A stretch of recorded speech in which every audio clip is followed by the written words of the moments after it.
umaga, narito naman ang update sa ating lagay ng panahon ngayong February 16, 2023, araw ng Thursday. Sa kasalukuyan nga, meron tayong dalawang minomonitor na low pressure area.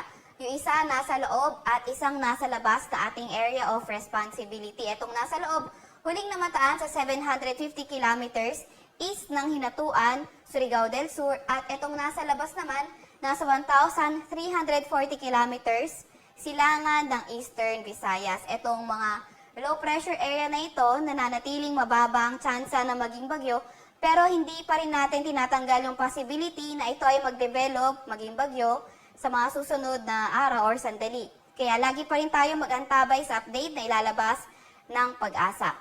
Samantalang itong northeast monsoon naman o amihan nakakaapekto dito sa may Luzon, pati na rin sa may Visayas. Para naman sa lagay ng panahon ngayong araw dito sa may Cagayan Valley, Cordillera Administrative Region, dito sa may Aurora, Quezon, Bicol Region, pati na rin sa Oriental Mindoro, inaasahan natin na magiging maulan dyan dahil nga sa ating northeast monsoon o hanging amihan.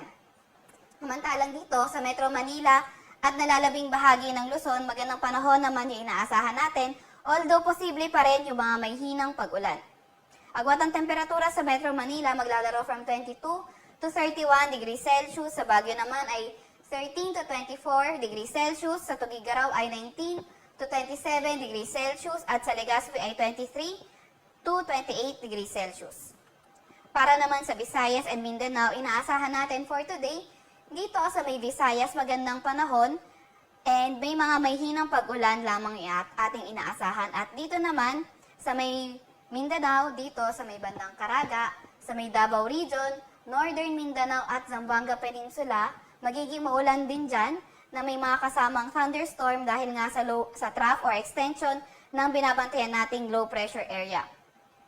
Samantalang sa nalalabing bahagi naman ng Mindanao, mas magandang panahon yung inaasahan natin pero posible pa rin yung mga tsansa ng thunderstorm.